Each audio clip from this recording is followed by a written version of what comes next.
Reese Dalton wasn't a businessman. He was the kind of man whose name made people lower their voices in restaurants, the kind whose silence could empty a room faster than a loaded weapon. He ran half of Chicago's underworld from behind a mahogany desk in a room his own staff called the Vault, and he wore his power the way other men wore cologne, naturally, permanently, and as a warning you could smell before he even walked in. He'd buried his wife 11 months ago, not from illness, not from an accident. 3 bullets on a sidewalk, meant for him. And Catherine had turned her body into a shield for their 13-day-old daughter. The baby survived with her mother's blue eyes and her father's dark hair. Catherine didn't survive at all, and whatever part of Reese Dalton had been capable of softness died right there on the concrete next to her. He loved his daughter Noah with the kind of ferocity that frightened even his closest men, but he loved her the way a man watches a flame through bulletproof glass, convinced that getting close enough to feel the warmth would somehow be the thing that snuffed it out. Then Sadie Moreau showed up, a former nurse who'd been fired for a mistake that wasn't hers, carrying a debt that wasn't hers either, left behind by a husband who'd disappeared into his own cowardice like smoke through a crack in the door. She arrived at the Dalton estate in an 8-year-old car, with 1 bag in the trunk, a son named Jonah, who hadn't smiled in 6 months and watched every room like he was mapping the exits, and a daughter named Bee who dragged a beat-up, 1-eared stuffed rabbit called Mabel everywhere she went, and had once tried to sing a lullaby to a stray cat on a fire escape because she'd decided it looked sad. Sadie didn't know the men in suits at the gate weren't security guards. She didn't know the house she'd moved her children into was a fortress built on blood. All she knew was that every other door in the city had closed, and this was the only one still open. And when you've got 2 kids and nowhere left to go, you don't ask what's behind the door, you just walk through it. But here's what nobody saw coming.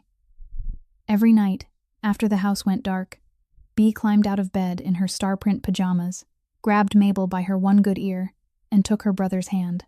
And the 2 of them walked barefoot through the corridors of a Mafia boss's mansion, to the nursery, where baby Noah had been crying herself to sleep every night since the day her mother died.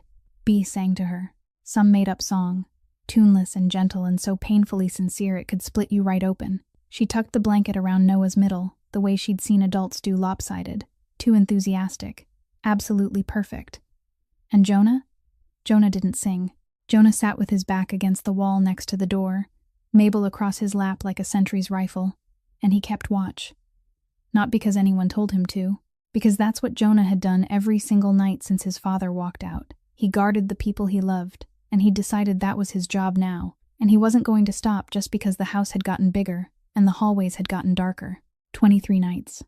That's how long Reese let the footage pile up before he finally watched it. 23 nights. His daughter had slept through till morning, the same daughter who hadn't made it through a single night since her mother was killed. And the reason wasn't a new nanny or medication or any of the expensive solutions he'd thrown at the problem. It was a little girl in star pajamas, a stuffed rabbit with 1 ear, and a boy who refused to sleep until his sister's work was done. Now, if that hasn't already grabbed you by the chest, hold on, because what Reese Dalton did after he watched that footage changed everything for everyone in that house, and not in any of the ways you're expecting. If this story's already making you feel something, hit that like button, share it with someone who could use a good story tonight, and subscribe so you don't miss what's coming. Now let's go back to the moment Reese Dalton slid a photograph across his desk and said the last thing his maid ever expected to hear from the most dangerous man in Chicago. Sadie Moreau had never stepped into that room before. In the 3 months she had worked at the Dalton estate, she had mopped every hallway floor, polished every surface, washed every silk bedsheet. She was certain cost more than the rent on her old apartment, but the vault was different. The vault was the room that even Pauline, the housekeeper who had served the Dalton family for 20 years, entered only when her name was called. The black oak door was so heavy that Sadie had to use both hands to push it, and when it opened, what struck her wasn't the light, but the absence of it. The curtains were drawn shut. A single table lamp cast a yellow glow across a mahogany desk so wide it looked less like a desk than a place of judgment. The room smelled of leather, old whiskey, and something else Sadie couldn't name, though her instincts recognized it at once. It was the smell of power, the kind that thickened the air and tightened her chest before she even understood why. Reese Dalton sat behind the desk. He didn't look up. His right hand held a pen, his eyes fixed on the document in front of him, his jaw set in a straight line sharp as a blade. Sadie stood in the middle of the room, both hands twisted tight in the edge of her apron, and waited. The silence stretched on, Not the comfortable kind of silence between people who know each other. This was the kind of silence with weight, the kind that settled on someone's shoulders until they spoke the thing they were hiding. Sadie had seen this kind of silence before, in the emergency room, when the attending physician wanted the trainee nurse to confess a mistake. But that time she had lost her career. This time she could lose more. Losing her job meant leaving the estate. Leaving the estate meant having no address.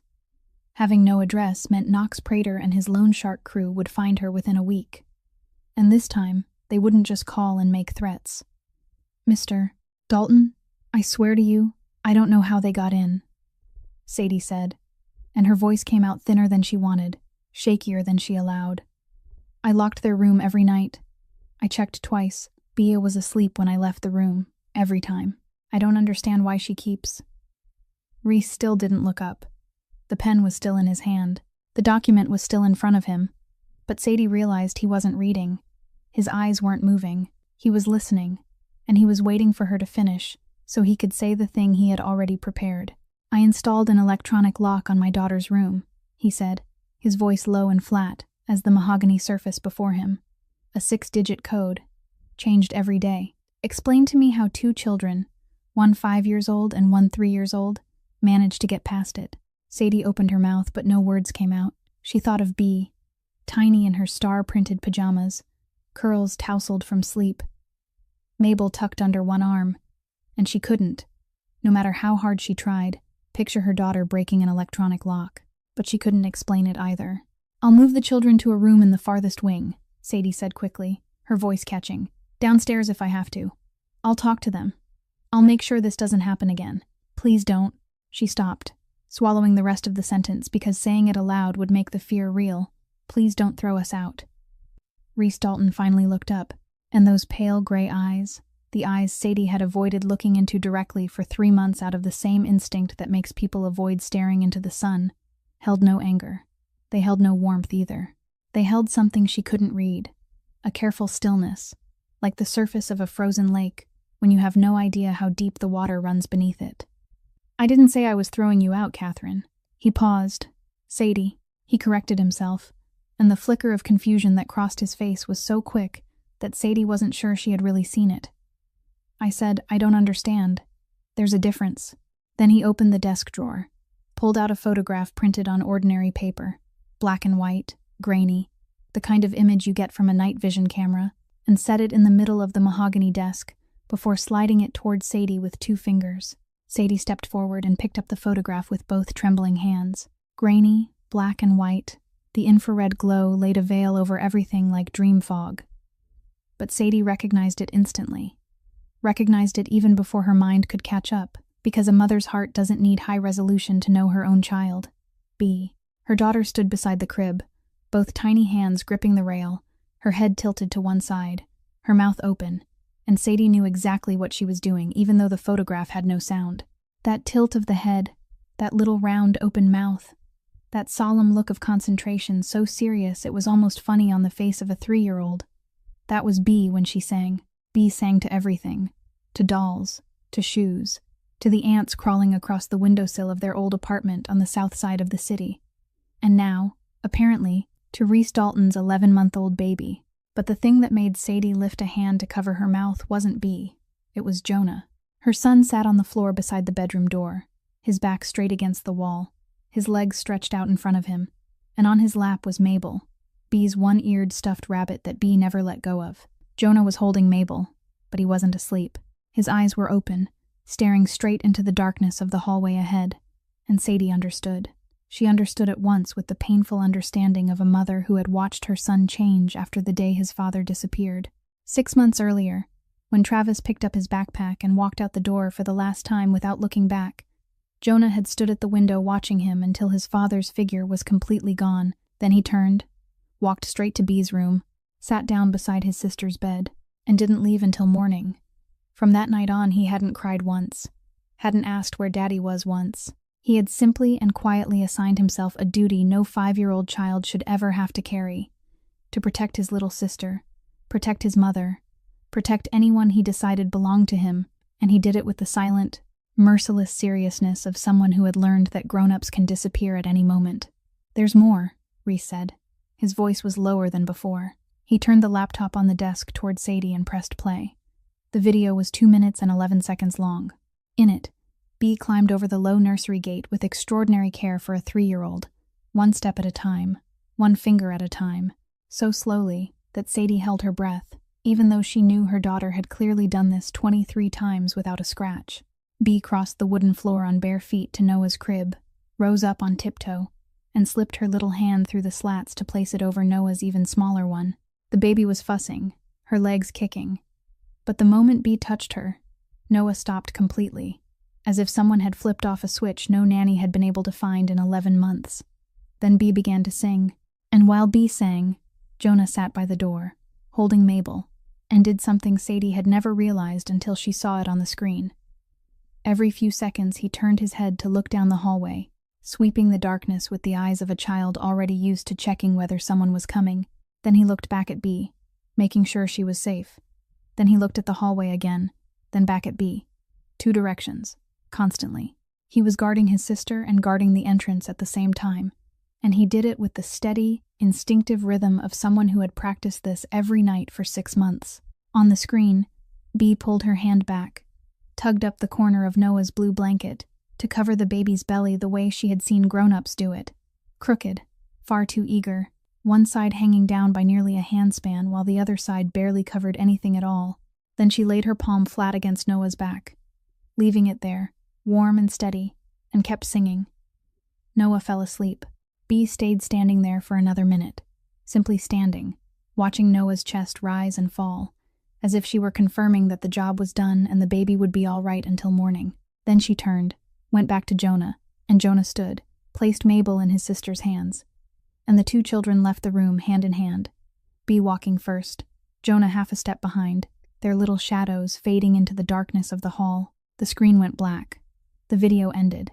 Sadie didn't realize she was crying until a tear fell onto the surface of the mahogany desk, and she flinched at the sound of it in the suffocating stillness of the room. She lifted her head and looked at Rhys Dalton, and saw that he wasn't looking at her. He was looking at the final frame frozen on the laptop screen, the image of his daughter lying in her crib, her chest rising and falling in the pale dark, deeply asleep, knowing nothing of the tiny angel who came to visit her every night and quietly slipped away before dawn. Rhys's throat moved. Once. Only once. Then he closed the laptop slowly, folded his hands in front of him, and stared into the empty space in the middle of the room for so long that Sadie thought he had forgotten she was standing there. But he hadn't. He was allowing something to move behind those pale gray eyes, something Sadie had never seen on the face of a man like him, something that looked like pain trying to shift aside to make room for something else. 23 nights, he said, and his voice had changed now. Something had been stripped away, and something raw and bare underneath had been exposed. I checked the entire archive. Noah slept through the night for 23 nights in a row. He stopped. Before that, she hadn't slept through a single night. Not one night since her mother died. Sadie stood there with tears still wet on her cheeks, and couldn't find words big enough for that moment. 11 months. An 11-month-old baby had cried through 11 months of nights, and 3 nannies had come and gone, and medications had been prescribed and changed, and nothing had worked, until a 3-year-old girl in star-printed pajamas decided that the baby at the end of the hall needed someone, and she would be that someone. "I'm sorry, Mr. Dalton," Sadie said, her voice breaking. "I'm truly sorry. I'll talk to the children tonight. I'll stop them. I'll lock. Don't. One word." Sadie stopped in the middle of the sentence. "Don't stop them." Rhys still wasn't looking at her. He was looking down at his folded hands. Hands Sadie was certain had done things she didn't want to know about, and now they were laced together so tightly that his knuckles had gone white. "The boy," he said, and his voice was almost a whisper. The boy sits watch at the door, 5 years old. He doesn't sing. He doesn't sleep. He sits there holding his sister's rabbit and keeps watch until she's done, and only then does he leave. He lifted his eyes to Sadie. "I have 14 bodyguards in this house. 14 grown men who are paid to keep everything inside these 4 walls safe. Not one of them has done what your son does every night." The room was so silent that Sadie could hear the clock on the wall behind Rhys. Tick, tick, tick, steady and indifferent, as if time didn't care that something was breaking apart and setting itself back together inside the chest of the man sitting behind that mahogany desk. Reese looked at her, and for the first time in 3 months, Sadie saw something other than perfectly controlled coldness. She saw a crack. Small, but real. "My little girl needed someone," he said. His voice was barely louder than breathing. A 3-year-old child saw that. "She goes into that room every night, sings to my daughter, tucks the blanket around her, stands there watching her breathe, and then leaves.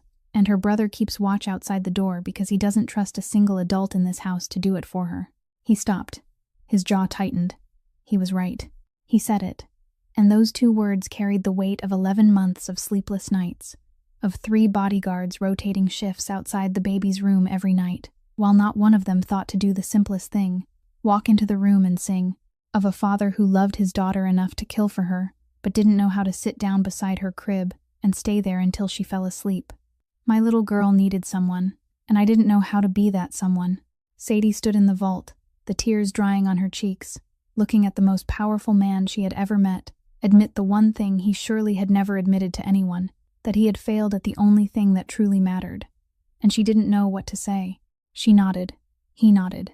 And Sadie left the room on trembling legs, closed the heavy black oak door behind her, and stood alone in the brightly lit hallway outside the vault, with her heart pounding so hard that she had to lean back against the wall, because she had walked into that room believing she was about to be thrown into the street with her 2 children, and she had walked out with something entirely different, something she still couldn't name, but it was heavy and warm and frightening in an entirely new way. That night, at 11:47, Reese Dalton did something he hadn't done in 11 months. He rose from his desk before midnight. For nearly a year, the vault had been the place where he existed after sundown, sitting beneath the murky yellow glow of the desk lamp, among phone calls no one should ever hear and decisions no one should ever know about, and he stayed there until the clock struck 2, 3, sometimes 4 in the morning, because going to bed meant lying in the bed where Catherine had once lain beside him, and he still hadn't figured out how to do that without feeling as though he were swallowing glass. But tonight he switched off the desk lamp, pushed back his chair, stood up, walked out of the vault, and closed the door behind him without looking back, as if he hesitated for even one more second, he would change his mind and sit down again, and pretend that this morning had never happened. The east hallway was long and silent, the wall lights dim and gold, and Reese passed through them with steps slower than usual, the steps of a man walking towards something he wasn't sure he was ready for. He passed the wedding photograph hanging on the wall, Catherine in her white dress, smiling. That smile he had once told her was the most dangerous weapon he had ever faced. And he didn't stop, but his steps slowed by half a beat as he passed it, the kind of slowing only someone watching very closely would have noticed. At the end of the hall, Noah's bedroom door stood slightly open, and from that narrow opening, light spilled out, not the ceiling light or a bedside lamp, but the soft golden glow of the moon-shaped nightlight Catherine had bought before Noah was born, the one Reese had nearly thrown away 3 times in the first month after she died, because looking at it made him think of the afternoon Catherine had placed it on the shelf and said the baby would need moonlight to sleep. Every child did, but in the end he hadn't thrown it away, because it was the last thing Catherine had placed in that room with her own hands. Reese stopped outside the door. The little moon cast a narrow ribbon of light through the opening and stretched it across the wooden hallway floor. And standing there in that ribbon of light, he heard it, Bee's voice. Small, steady, an improvised song with no real words, only soft humming sounds arranged in an order only a 3-year-old could understand, and it moved through the darkness of this house too large for its own walls, like something both fragile and impossible to break. Reese leaned slightly and looked through the gap in the door. Bee stood beside the crib, her small hand still wrapped around the rail, her head tilted, singing. And on the floor by the door, in exactly the place Reese had seen on the video that morning but now only a single step away from him, sat Jonah. The boy was sitting there, his back straight, Mabel in his lap, his eyes open, and Jonah saw him. In the darkness of the hall, through the narrow opening, the eyes of the 5-year-old found the eyes of the man standing outside with astonishing quiet precision, as if he had known Reese was there before Reese had even arrived. The 2 of them looked at each other. Reese Dalton, a man whose gaze had once made gang leaders sign away territory, stood in the hallway of his own house and found himself being assessed by the unblinking eyes of a 5-year-old boy. Jonah wasn't afraid. That was the first thing Reese realized. The boy wasn't afraid of him. He looked at Reese the way he might look at a new variable in the equation he had been solving by himself every night for the past 6 months. Then Jonah nodded. Once, briefly. Not the nod of a child greeting an adult. It was the nod of a guard allowing someone else into a protected place, as if he were saying, I see you. I know you're there. You may stand here. I allow it. Reese didn't step inside.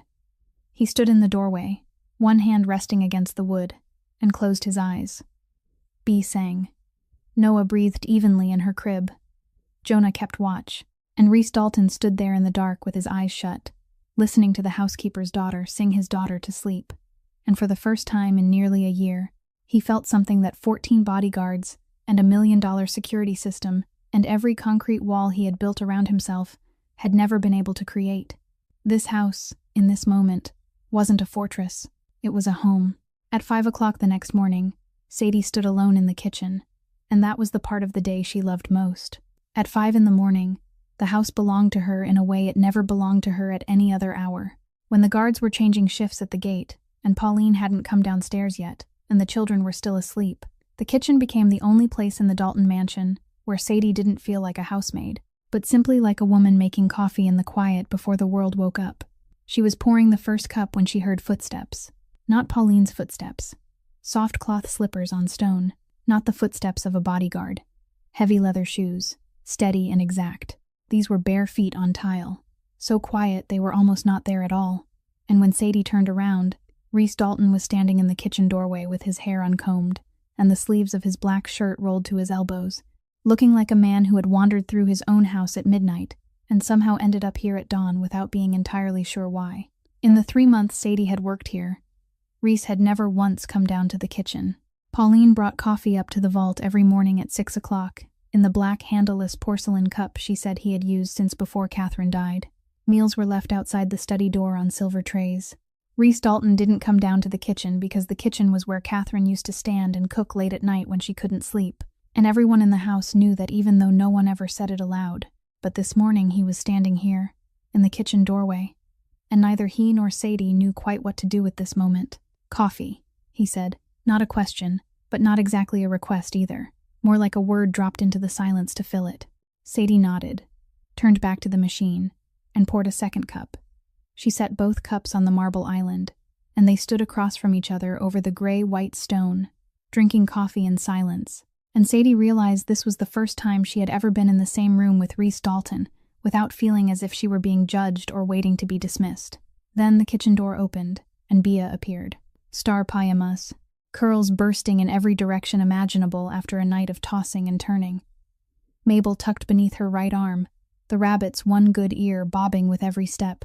Behind Bia, half a step back, came Jonah, in navy blue sleep clothes, his hair parted to one side, his eyes already fully open and sweeping the kitchen out of instinct before landing on Reese, assessing him, then settling near the door as he stepped back half a pace and watched. Bea did not have the habit of stepping back half a pace. Bea looked at Reese, looked at the 2 coffee cups on the island, looked back at Reese, and on her little 3-year-old face came an expression of pure satisfaction. The kind of satisfaction worn by someone who sees the world arranging itself exactly the way it ought to. You're here, Bea said. Not a question. I'm here, Reese confirmed. Bea climbed onto the tall chair beside the island with the determination of someone conquering a mountain peak, placed Mabel solemnly on the marble surface, turned the rabbit so her face was toward Reese, then looked at him with great seriousness.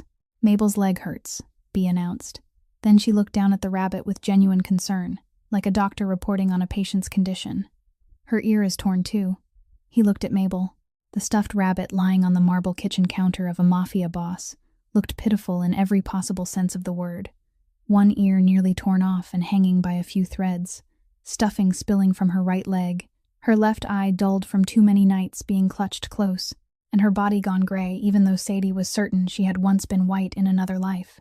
Reese looked at Mabel, then at Bea, then back at Mabel, with the same expression Sadie had seen him use when reviewing important documents in the vault.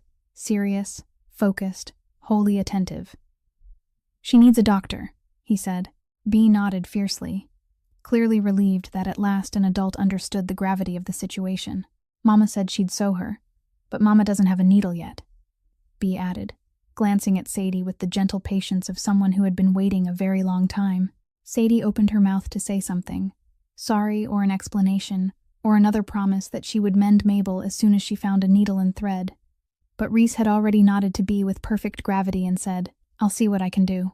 And by the kitchen door, standing half a step back in his navy blue sleep clothes, Jonah watched the entire exchange with eyes that missed nothing, moving from Reese's hand when he held the cup, to Reese's face when he looked at Bea, to Reese's voice when he spoke about Mabel, assessing everything, noting everything, and still not yet delivering his verdict.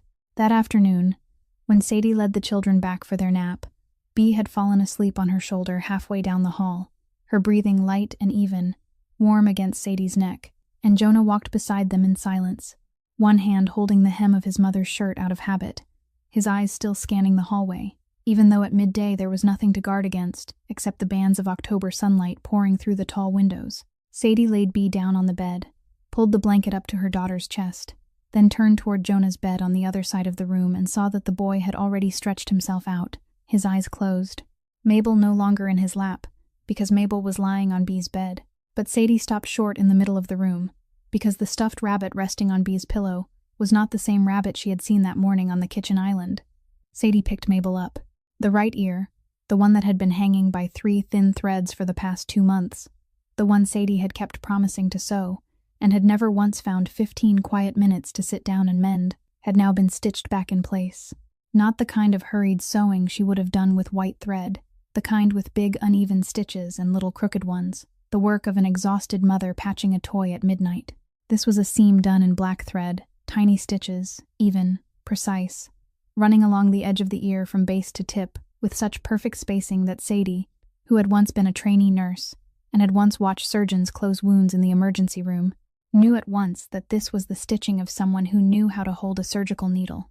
Mabel's right leg, where the stuffing had been spilling out that morning, had been filled again and neatly closed with the same kind of black thread, the same exact pattern of precise stitches. But the thing that made Sadie sit down on the edge of the bed was the bow. Around Mabel's neck was a small bow made of black fabric, tied neatly, and Sadie knew at once that it wasn't made from ordinary cloth.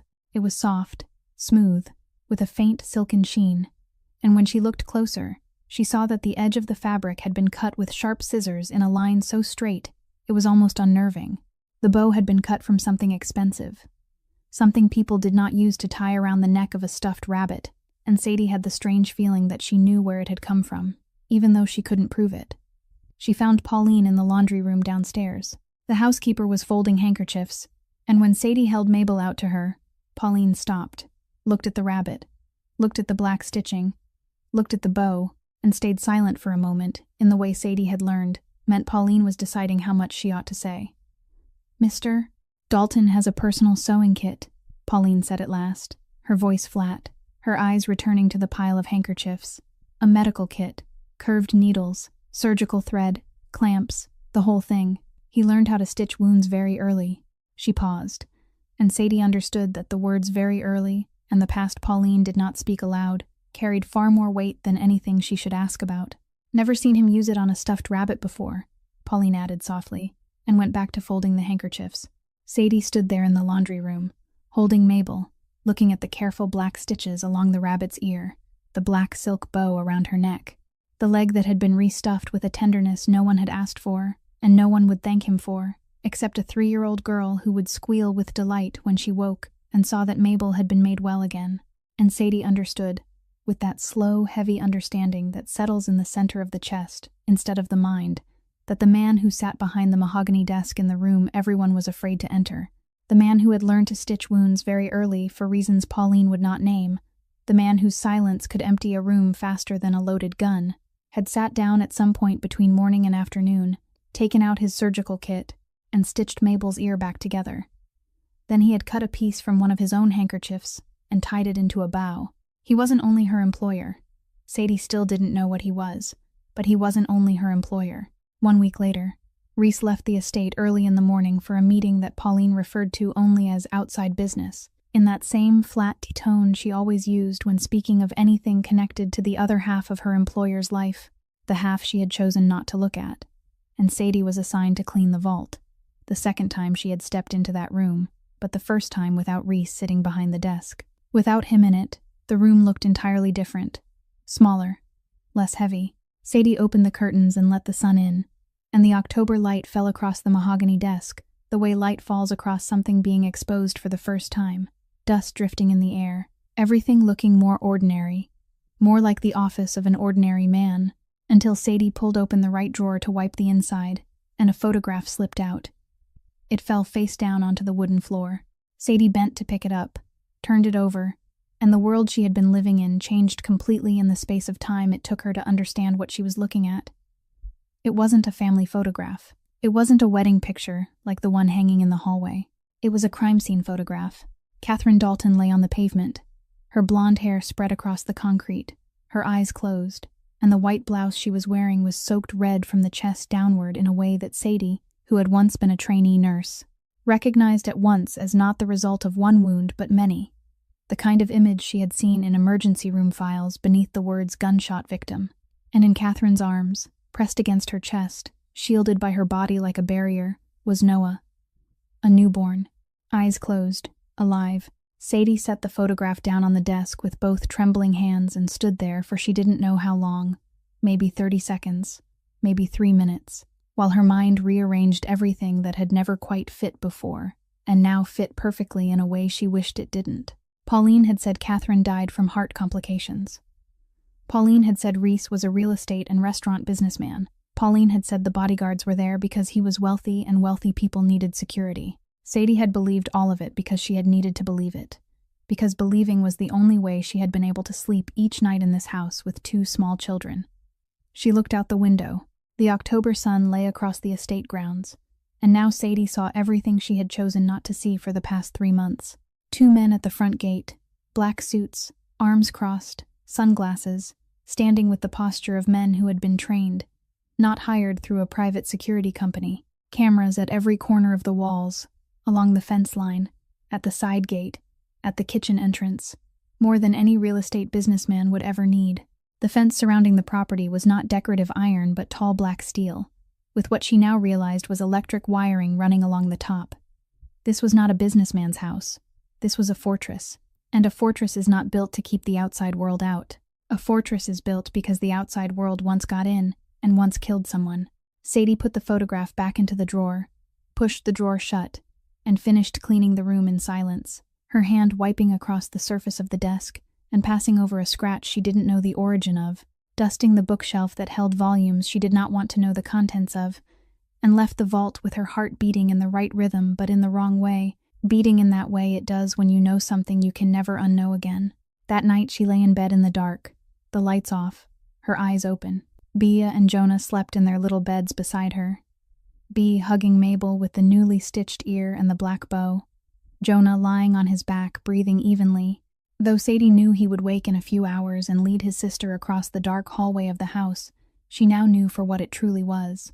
Through the baby monitor on the nightstand, she heard Noah turn in her crib on the far side of the estate, and that tiny shifting sound inside the vast silent house echoed like the loneliness of 11-month-old child. Sadie wanted to run. Every instinct inside her screamed, pack the bags, pick up the children, go out the door, drive away, go anywhere that isn't here. But where? Leaving the estate gates meant leaving the steel fence, and the cameras, and the 14 bodyguards, meant becoming Sadie Moreau again. No address, no job.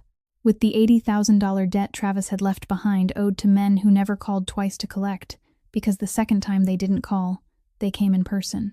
Knox Prater was out there, and Reese Dalton was in here. Sadie lay in the dark and thought, I brought my children into the house of a killer. I looked at the bodyguards for 3 months and told myself it was protection. I looked at the cameras and told myself it was security. I looked at the electric fence and told myself wealthy people are cautious. I lied to myself every day because the truth didn't fit inside what I needed in order to survive.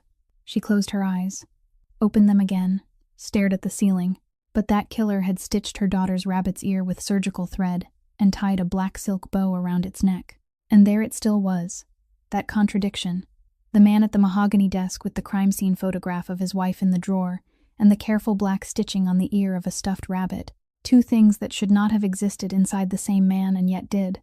And Sadie lay there in the darkness between her sleeping children and didn't know what to do with that except keep breathing, keep staying, keep waking at 5 o'clock tomorrow morning, and pour 2 cups of coffee instead of 1. A few nights later, Reese was walking down the east hallway close to midnight, his steps slow and silent in the way that had become his new habit since the night he first stood outside Noah's door, when he saw them. 2 small shadows moving ahead of him, about 10 steps away, Bee walking first in the star-printed pajamas that Reese could now recognize in the dark by the soft rustle of the fabric alone, and Jonah half a step behind, one hand holding his sister's, the other carrying Mabel. Bee turned into Noah's room without hesitation, practiced as someone following a path she had walked 100 times, and disappeared through the half-open door. But Jonah stopped. The boy stopped at the threshold, not turning around, but tilting his head slightly to one side, and Reese understood that he knew he was there. Just like before, Jonah knew. He always knew, by means of a sense no child should have possessed, but did because his circumstances had forced him to, the sense of a guard, someone who counted footsteps in the dark, and could tell which ones were safe and which ones weren't. Reese did something no one in his organization had ever seen him do. He sat down, not in a chair or on a stair. He sat down on the wooden hallway floor, his back against the wall across from Noah's door, his legs stretched out in front of him, placing himself at eye level with a 5-year-old child. Reese Dalton, the man who ran half of Chicago's underworld, the man grown men lowered their heads to when they entered a room, sat on the floor in the middle of his own hallway and looked up at a little boy in navy blue sleep clothes, holding a stuffed rabbit. Jonah turned around. He looked at Reese sitting on the floor, and something shifted on his face. Not a smile. Jonah didn't smile, but something softened, as if he had taken note that this man had chosen to sit lower than him instead of standing over him, and he understood the meaning of that choice, even though he was only 5 years old. Jonah walked over, sat down beside Reese, placed Mabel on his lap, leaned back against the wall, and the 2 of them sat side by side in the dark hallway listening to bees singing drifting out from Noah's room, that familiar song without words, steady and soft. "You keep watch every night," Reese said. It wasn't a question. Jonah nodded. "Don't you sleep?" "I sleep after," Jonah said, his voice small but clear, the voice of a child telling the truth because he didn't know how to do anything else. "When she's done." Reese was quiet for a moment. "Why don't you let the grown-ups do it?" And Jonah turned his head and looked at him, looked straight at him. He didn't lower his eyes, didn't look away, didn't glance down the way most adults did when Reese Dalton looked at them. The 5-year-old boy looked straight into the eyes of the Chicago Mafia boss, with eyes far older than his age. Eyes that had watched his father pack a backpack and walk out the door without looking back. Eyes that had learned a lesson no child should ever have to learn so early. "My dad said he'd take care of it too," Jonah said. Then he left. The hallway fell silent. Bees singing floated softly and steadily out of the room. Reese didn't look away. He took that blow, took it whole, because it wasn't an accusation. It was the truth from the mouth of a child who had lived with that truth every day for 6 months and had built his entire small life around it. Grown-ups promise, grown-ups leave. So Jonah kept watch, because Jonah didn't leave. "I'm not going anywhere," Reese said. He didn't say it loudly. He didn't say it in the commanding voice of a mafia boss giving orders, or in the reassuring tone of an employer trying to calm someone down. He said it in the voice of a man sitting on the floor beside a 5-year-old child in a dark hallway. And he said it as though he understood that those 4 words would only mean anything if he proved them every day from now on, and he was prepared to do exactly that. And he was saying them to this child before he said them to anyone else. Jonah looked at him. 3 seconds. 5 seconds. Long enough to assess, to weigh, to compare these 4 words with the last time a man had said something like that and then disappeared. Then Jonah nodded. Once. Briefly. Firmly. It wasn't a polite nod. It was the nod of someone accepting a contract. And inside that contract was a clause neither of them needed to speak aloud, but both of them understood that if Reese lied, if he left, if he became one more grown-up who disappeared, then Jonah would never trust anyone again, and that cost was greater than any debt Reese Dalton had ever collected. At the end of October, Flynn Beckett knocked on the door of the vault at 10 o'clock at night, with the expression Reese had learned to read over more than 10 years of working beside him, and that expression said this news wasn't urgent in the sense that someone was about to die, but urgent in the sense that there was a problem that needed to be handled before it became the kind where someone was about to die. "Someone's watching the estate," Flynn said. standing in front of the desk, arms folded, his voice low and precise in the way the right hand of a Mafia boss reported everything. Not one word wasted, not one detail missing. For 3 days now, a black sedan parked on Lakeshore Road 200 meters from the main gate. They switch drivers every 8 hours. Professional, but not professional enough that I wouldn't notice. Reese didn't look up from the document in front of him. Whose? Knox Prater. Now Reese looked up. Knox Prater was a name he knew well. Not because Knox was big enough to become a real threat to Reese's territory, but because Knox was dangerous in the most irritating kind of way. Small enough to be reckless, greedy enough not to know when to stop, and cruel enough to do the kind of work bigger men couldn't be bothered to dirty their hands with. Knox ran a loan shark network on the south side of Chicago, the kind of lending with no contracts, no paperwork, no court. The kind where interest was measured by the month and debt was collected in bone. "What's that got to do with me?" Reese said. Flynn was silent for one beat, the kind of silence Reese recognized as meaning he wasn't going to like what came next. "It has nothing to do with you. It has to do with Sadie Moreau." Reese set his pen down. "Her ex-husband," Flynn said. "Travis Moreau. Gambling addict. Borrowed $80,000 from Knox. Compounded interest by now could have doubled it. Travis vanished 6 months ago, and Knox couldn't find him, so Knox turned toward someone easier to find." Flynn paused. "Sadie didn't sign a single piece of paper. She doesn't owe Knox 1 cent under any law in the state of Illinois. But Knox doesn't operate under the law of the state of Illinois. Knox operates under the law of Knox, and under that law, the wife and children of the man who borrowed the money are collateral. And Knox has just discovered that his collateral is living in Reese Dalton's house." Reese sat still. His fingers tapped once against the surface of the mahogany desk, twice, 3 times, slow and even. The rhythm Flynn knew well. The rhythm he used when he wasn't calculating whether he would act, but how. "How much?" Reese said. Principal was $80,000. "With compounded interest," Flynn repeated. "It could be 160. Pay it all. Tomorrow." Flynn didn't move, but his jaw tightened in that subtle way only someone who had stood beside Reese for more than a decade would notice. "Boss," Flynn said, choosing his words carefully, "paying off a housemaid's debt will send the wrong message to everyone. Knox will read it as weakness. The others will read it as—" He hesitated. Reese looked at Flynn. Only looked. Didn't speak. Didn't raise an eyebrow. Didn't tilt his head. He only looked with those pale gray eyes that, 10 years earlier, had made a gang leader sign over territory without anyone having to draw a gun. Flynn went quiet. "Pay it all," Reese said again, and each word landed on the mahogany desk, like a stone dropped into still water. Then he picked up his pen, bent back over the document, and Flynn understood that the conversation was over. Flynn left the room. The door of the vault closed behind him.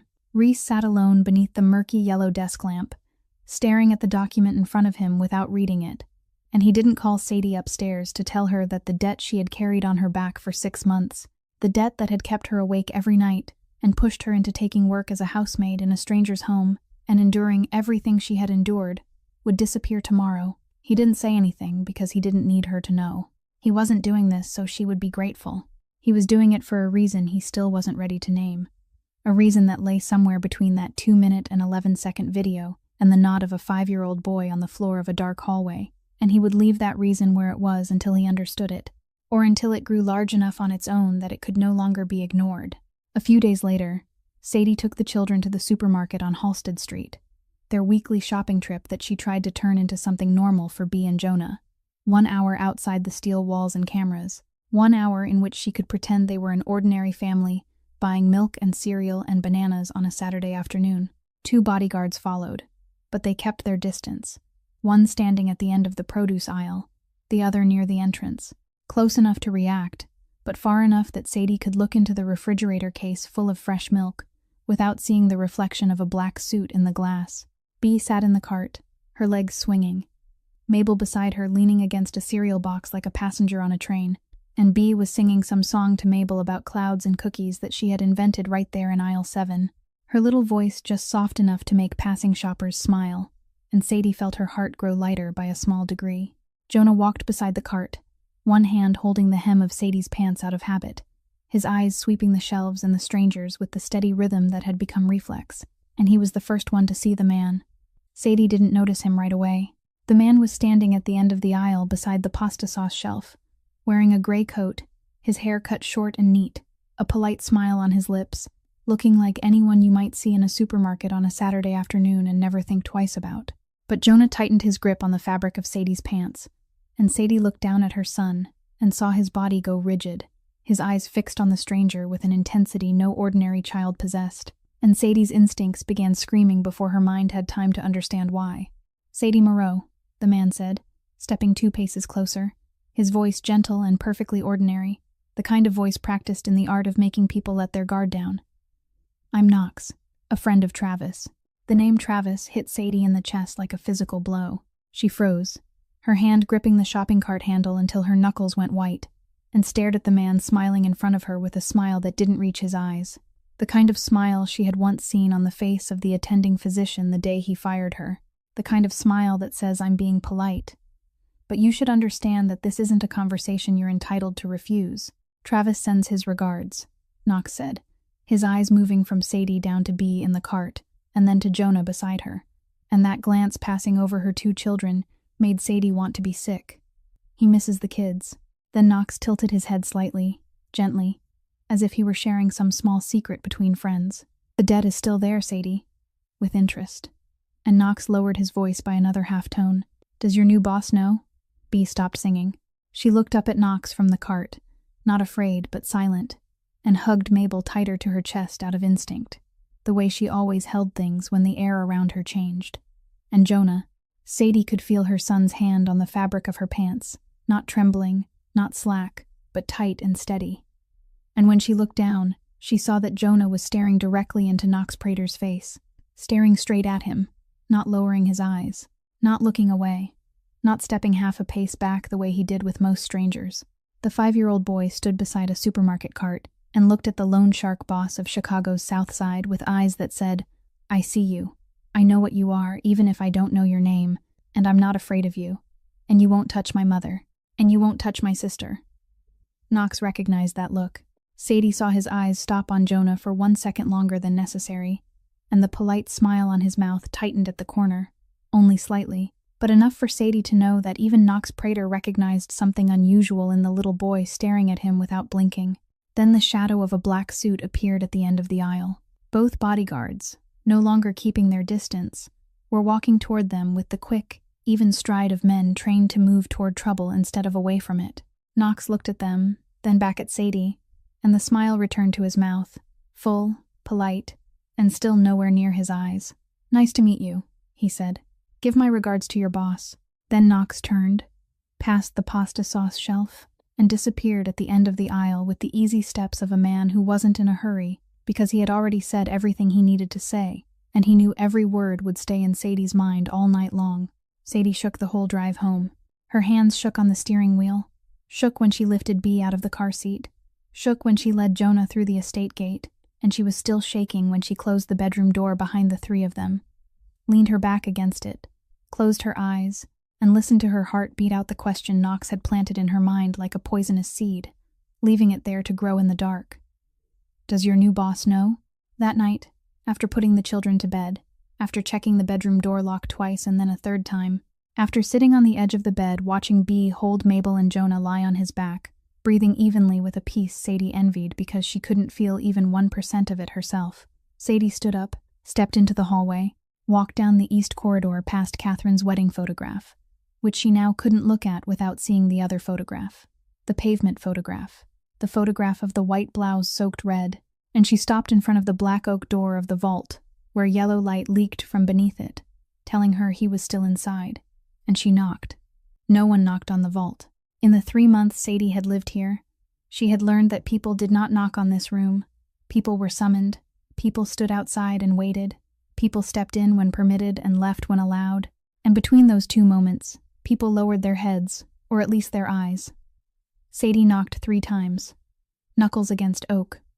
Clear, without hesitation, because she had spent all her hesitation over the last 3 months when she chose not to see the bodyguards, not to ask about the cameras, not to wonder why this house had an electric fence, and now Knox Prater had stood 1 step away from her daughter, in a supermarket on Halsted Street, and spoken Travis's name the way one speaks the name of a debtor. and Sadie had no strength left for hesitation. "Come in," Reese's voice said from inside. Sadie pushed the door open and stepped in. Reese was sitting behind the desk lamp dim and yellow, the curtains drawn shut. Everything exactly the same as the first time she had entered this room, except for one thing. The first time she had entered because he called for her, this time she entered because she chose to. He looked up. If he was surprised to see her standing there at nearly 11 o'clock at night, eyes red, hands clenched at her sides, he didn't show it. "Who are you?" Sadie said. It wasn't a polite question. It wasn't the voice of a maid speaking to her employer. It was the voice of a mother who had watched a stranger let his eyes pass over her 2 children in a supermarket aisle. And that voice had no room left for politeness. "Who are you really?" Reese set his pen down. He looked at her. He didn't answer right away, and the silence stretched long enough for Sadie to hear the ticking of the clock on the wall and the blood pounding in her ears. But she didn't step back, didn't lower her gaze, didn't fill the silence with apologies the way she had the last time she stood in this room, because last time she had been afraid of losing her job, and this time she was afraid of something much bigger. "I saw the photograph," Sadie said. "Your wife. In the desk drawer. That wasn't heart complications." Reese didn't move. "I saw the bodyguards," Sadie continued, and her voice was steadier than she expected. Steady with the strength of someone who had nothing left to lose except the 2 children sleeping at the end of the hallway. "I saw the cameras at every corner, the electric fence. And today Knox Prater approached my children in the supermarket and said my ex-husband's name and asked whether my new boss knew." She drew in a breath. "I need to know. What have I brought my children into?" Reese looked at her. For a long time, it wasn't the look of judgment or threat. It was the look of a man deciding, and Sadie realized he wasn't deciding whether to tell her or not. He was deciding how to tell her. Then he told her the truth. No excuses, no long explanation, no prettier version of the story. He said his real name in the world Pauline had never spoken of. He said what he controlled in Chicago. He said how Catherine died. 3 bullets, a sidewalk, last November, aimed at him, hitting her instead. And he said it in the flat voice of a man who had told this story to himself every night for 11 months, until the words had lost all their sharp edges and still went on cutting inside him. He said Noah was a possible target. He said the house was a fortress because it had to be a fortress. And when he had finished, he sat there waiting for Sadie to react, waiting for her to be afraid or furious or turn and run out of the room and pack her bags. And he waited with the face of a man who was used to people walking away after learning the truth about him. Sadie stood there. She didn't run. She was processing, rearranging every piece of the last 3 months into a new picture she could no longer pretend not to see. And in the middle of that, she asked the question Reese had not expected. "What about Knox?" she said. "Knox won't touch you or the children," Reese said. And his voice changed, no longer flat now. Something hard beneath it. Something Sadie recognized as not a promise, but a fact already enforced. "The debt has been paid." Sadie blinked. "What?" "Travis's debt. $80,000. I paid it last week." Sadie opened her mouth and then closed it again. $80,000. The sum she had lain awake thinking about every night for 6 months. The sum that had driven her into taking a housekeeping job in a stranger's house so she could hide. The sum Knox had used to threaten her with that afternoon in the supermarket. That sum was gone, last week. And Reese hadn't told her. "Why?" Sadie asked, and her voice was a whisper. Reese was silent. Not the kind of silence of power he used to control a room. This was the silence of a man searching for words for something he had never had to explain before. Perhaps because he had never done anything that required this kind of explanation. "Because of your little boy," Reese said at last, and his voice was so low, Sadie had to hold her breath to hear it. "He stays awake, keeping watch every night in my house. 5 years old. He doesn't trust any grown-up to stay." He looked at Sadie. "I won't become one more grown-up who walks away." A few nights later, at the beginning of November, Sadie sat on the steps leading down to the wine cellar at nearly 1 o'clock in the morning. This had become her new habit since the night Knox appeared in the supermarket. Since the night she knocked on the door of the vault and heard Reese Dalton tell her exactly who he was. Since she had learned the truth and chosen to stay, and still didn't completely understand why she had made that choice. On the nights when she couldn't sleep, she left her room after checking on Bea and Jonah one last time, went down the wine cellar staircase in the west wing of the estate, where there were no cameras, no bodyguards, only darkness and the smell of old oak from the wine barrels below, and the particular silence of a place deep under the ground where she could sit and breathe without feeling as though any walls were watching her. She was sitting on the 4th step from the top, both arms wrapped around her knees, her eyes fixed on the darkness below the stairs, when she heard footsteps above her. She recognized those footsteps. 3 months in the same house, and she had learned the rhythm of his walk without meaning to, the way you learn the sound of rain on the roof of the place where you live, not because you listen for it, but because it stays there until it becomes part of the space itself. Reese appeared at the top of the stairs. He stopped when he saw her, and in the faint light from the hallway above, Sadie saw that he looked different at this hour, his eyes more tired than they were during the day, his jaw no longer tight, his shoulders no longer straight, looking like a man who had just finished a phone call he hadn't wanted to make, about things he hadn't wanted to do, but had done anyway, because that was the world he had built, and he didn't know how to live outside it. He didn't ask what she was doing there. He didn't tell her she should go to bed. He sat down. On the 4th step from the top, beside her, about a handspan away, and there was the faint scent of whiskey, and the smell of expensive shirt, fabric, and something else Sadie couldn't name, but had begun to recognize as his scent. Reese Dalton's scent when he wasn't being Reese Dalton at all, but was only a man sitting on a staircase at 1 o'clock in the morning because he couldn't sleep either. They sat in silence. 1 minute, 2 minutes, silence that wasn't heavy. Not like the silence in the vault the first time she had stepped inside. Not the kind of silence used to control or judge, but the silence of two people who had already said the big things to each other. The truth about him, the debt, Knox, Catherine, 3 bullets, and were now sitting beside each other in the dark after the big things had already been spoken and only the small and real things remained, and neither of them knew where to begin. "I don't know what I'm doing," Sadie said. She wasn't speaking specifically about any one thing, not about the job or the children or staying in his house, or the strange feeling growing in the center of her chest each time he sat in the kitchen drinking coffee at 5 in the morning. She meant all of it at once and none of it at once, and she knew he understood. "Neither do I," Reese said. 3 words. Light. True. And Sadie turned her head to look at him in the dim darkness, and for the first time, she didn't see the Mafia boss, didn't see the master of the estate, didn't see the man whose silence could empty a room. She saw a tired man sitting on the staircase of his own wine cellar at 1 o'clock in the morning, admitting that he was lost too. And that admission, simple and bare and needing no further explanation, was the closest thing Reese Dalton had ever allowed anyone to see. They didn't touch. Neither of them said anything more. They simply sat side by side on the stair in the dark, 2 people who had lost their way and had not yet found a new one. And that, only that, sitting beside someone in the dark without having to explain why you were there, was enough for tonight. November changed the house in ways no one could measure. Not through any great event or clear decision, but through things so small you didn't realize they were happening until you looked back and saw that everything had become different. Coffee at 5 o'clock in the morning became a ritual. No one declared it a ritual. No one said, "Tomorrow I'll come down to the kitchen again," or "Tomorrow I'll pour 2 cups instead of 1. It simply happened. Every morning, Sadie standing in the kitchen, and Reese appearing in the doorway, and 2 cups of coffee set on the marble island, and the 2 of them drinking in easy silence or in brief conversations about the weather, or about Noah teething, or about Bea announcing that Mabel wanted to eat pancake, the kind of small, ordinary conversation they both knew was extraordinary. Because nothing was ordinary about the Mafia boss of Chicago, drinking coffee at dawn, with his housemaid in his own kitchen.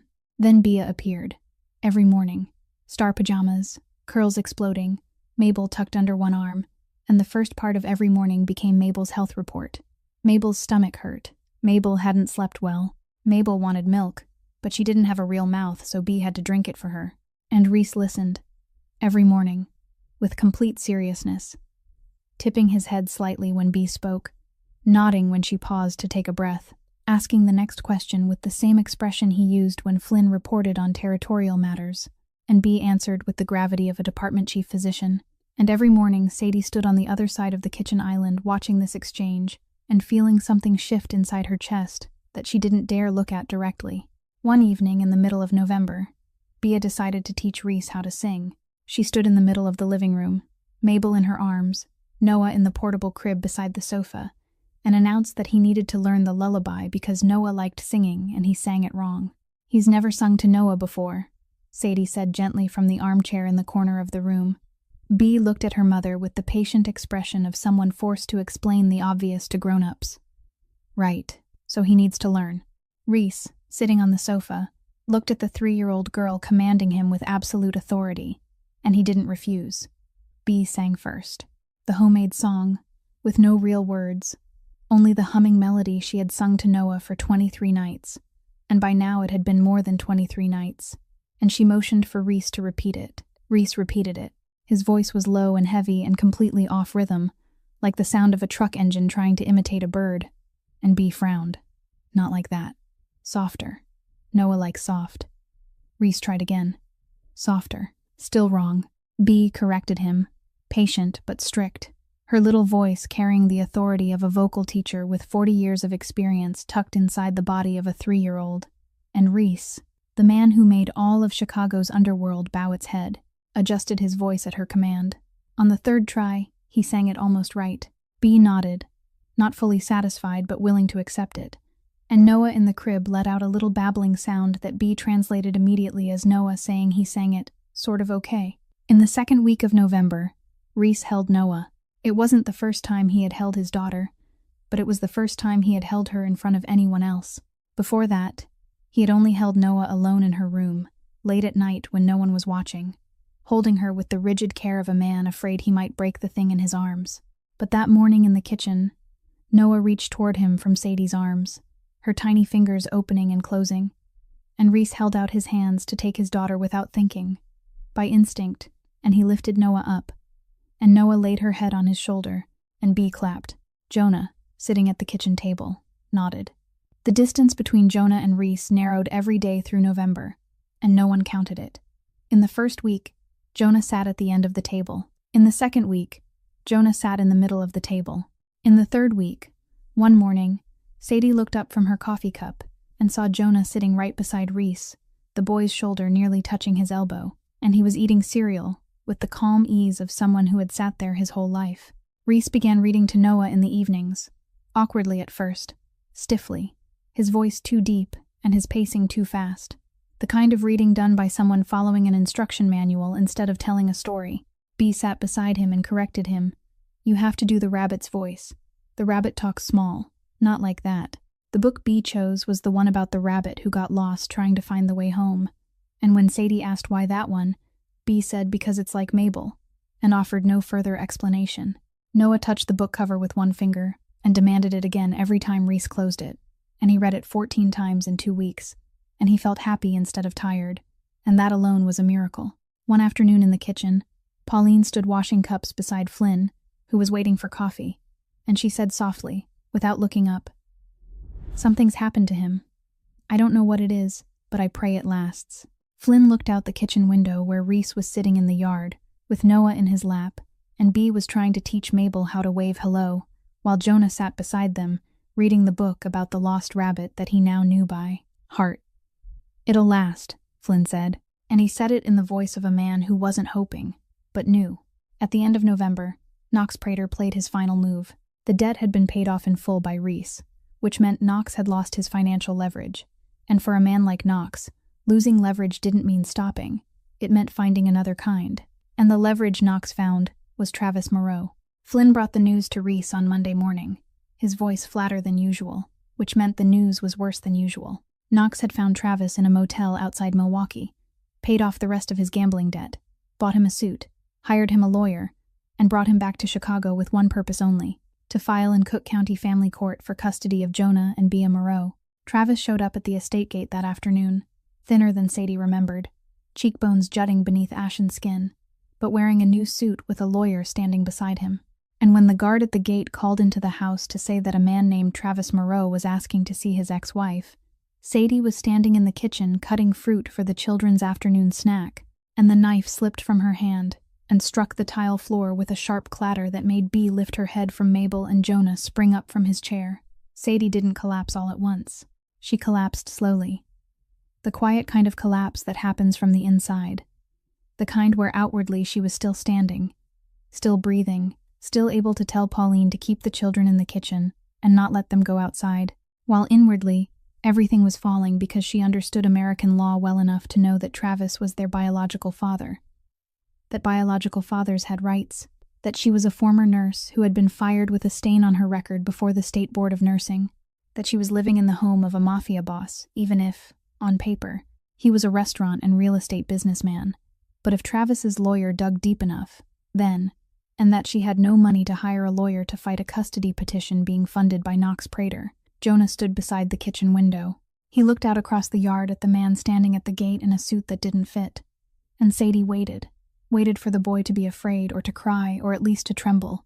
But Jonah turned and looked at his mother with a calm face so steady that Sadie wanted to fall to her knees, hold him, and apologize for allowing the world to take her son's childhood from him. "Mom," Jonah said, his voice clear, not shaking, "I'm not going with Dad." Then, as if it were only natural to add the next part, "B isn't either." B sat in her high chair, hugging Mabel tighter to her chest. The black bow at the rabbit's neck pressed beneath her chin, and though she didn't understand what was happening, she understood that her brother was serious. And when her brother was serious, she became serious too. So she sat still and held Mabel and waited. Reese knew within 4 minutes. He made 2 phone calls. The first was to Margaret Chen, the best family lawyer in Chicago. The kind of lawyer who was completely clean, unconnected to anything from the other half of Reese's life. The kind of lawyer Cook County family court judges respected and juries trusted. And he said 3 sentences to her. "I need you to represent Sadie Moreau in a custody dispute. I'll cover every cost. Start today."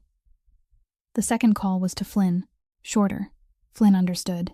Within 48 hours, an anonymous source delivered to the Chicago office of the FBI a detailed packet on Knox Prater's financial operations, loan shark ledgers, laundering accounts, debtor lists, enough to open a federal investigation, and Knox Prater, who had played chess with other people's lives for 20 years, woke up that Wednesday to FBI agents knocking on his front door at 6 in the morning, and suddenly had bigger problems than threatening the ex-wife of a runaway debtor. Travis lost Knox, lost the lawyer Knox had paid for, lost the suit Knox had bought, lost everything, except himself. And Travis Moreau had never been enough for anything. He stood at the estate gate one last time on Thursday afternoon. No suit, no lawyer, just himself, in an old hoodie, with the posture of a man who had lost every hand he had ever played, and still returned to the table because he didn't know how to do anything else. Reese walked out. The 2 men stood facing each other on the stone path in front of the estate. And Reese didn't threaten him, didn't raise a fist, didn't signal to the guards. He simply stood there and spoke in an even voice, the voice of a man stating fact rather than opinion. "Her son stays awake every night keeping watch. 5 years old. He stays awake because he doesn't believe any man will remain. You did that to him." Reese looked at Travis, and there was no cruelty in that gaze. None of the cruelty Travis was surely expecting. There was something worse than cruelty in it. There was understanding, the understanding of a father who had nearly become that same kind of absent father to his own daughter before a 3-year-old girl in star-printed pajamas forced him to look again. "Now you leave," Reese said, this time willingly. Travis stood there. He looked at Reese. Then he lifted his eyes toward the house, toward the second-floor window. And there, behind the glass, Jonah was standing and looking down. One hand holding B's, his face expressionless, his eyes unblinking. And Travis looked at his son one last time, through the window of the house he would never be allowed to enter. Then he turned, shoved his hands into the pockets of his hoodie, and walked down the stone path, through the gate, and out to the road. And this time, when he disappeared for real, not like smoke slipping through a crack in the door, but like something heavier, slower, sadder, like the final man to understand that he had never been enough for what he left behind. The night after Travis walked away, Reese stood outside Noah's bedroom door, as had become his habit every evening, leaning against the doorframe, eyes closed, listening to B sing beneath the pale yellow moonlight, and he realized that something was different. It wasn't the song. B was still singing that homemade melody, still steady, still soft, still so serious it was almost ceremonial. What was different was the missing sound. There was no quiet, even breathing from the floor beside the door. No soft rustle of sleep clothes brushing the wall each time the boy shifted his weight. Jonah was not in his place on watch. Reese opened his eyes and looked down at the spot that for so many nights had belonged to Jonah, the right side of the doorway, back against the wall, Mabel in his lap, eyes open, watching the hallway, and that spot was empty. Reese leaned and looked through the narrow opening of the half-open door, and what he saw made him grip the doorframe harder. Jonah was standing beside the crib, beside B. The boy was no longer sitting at the door. He had left his guard post, crossed the room, and come to stand beside his sister in front of the crib, where Noah lay sleeping, and he was singing. Jonah's voice was small, shaky, awkward in a way B's voice never was, because B had been born singing the way other children were born breathing. But Jonah was not B. Jonah was the little boy who had assigned himself the duty of standing watch instead of singing, the duty of protecting instead of loving, because 6 months earlier, when his father had walked away, he had decided that the world needed a guard more than it needed a song, and he would be the guard. But tonight, he was singing. The melody did not match Bia's rhythm. He was copying her, but copying her imperfectly, half a beat behind, half a tone too high, and Bea did not correct him.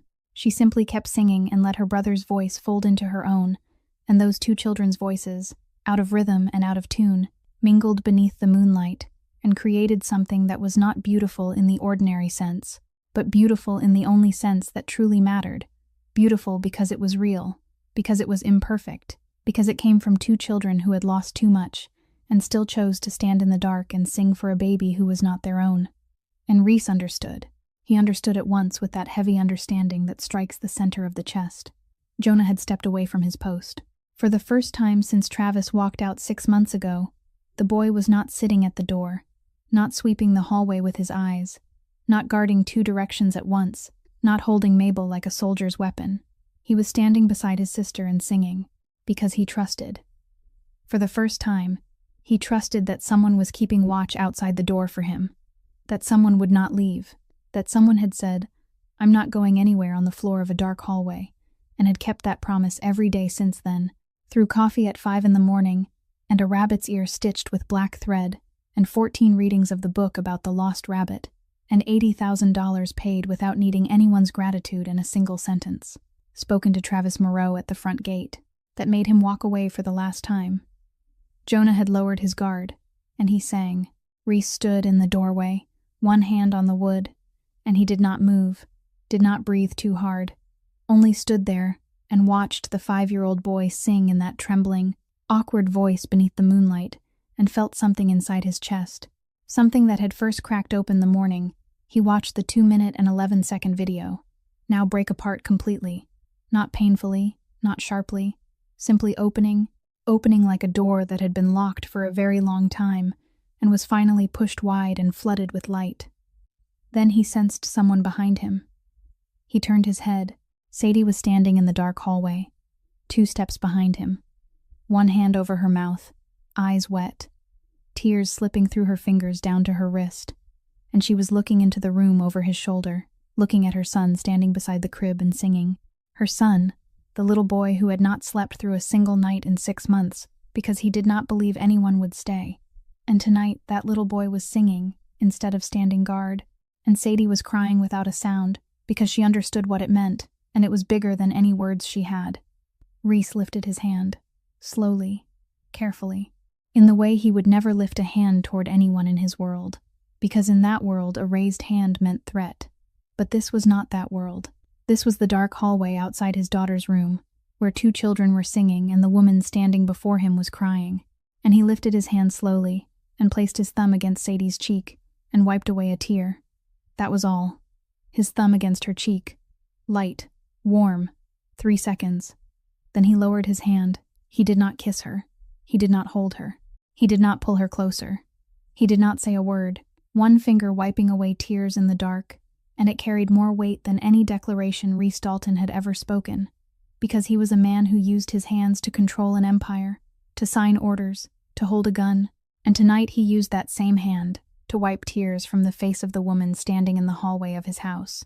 And they both knew that something had just begun that could not yet be named and did not need to be named, because it had been there from the first cup of coffee at 5 in the morning, from the night he sat beside her on the wine cellar stairs and said, "Neither do I know," from long before tonight, and it would remain long after tonight.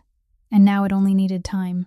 In the middle of December, one evening, Sadie passed by Noah's room and stopped.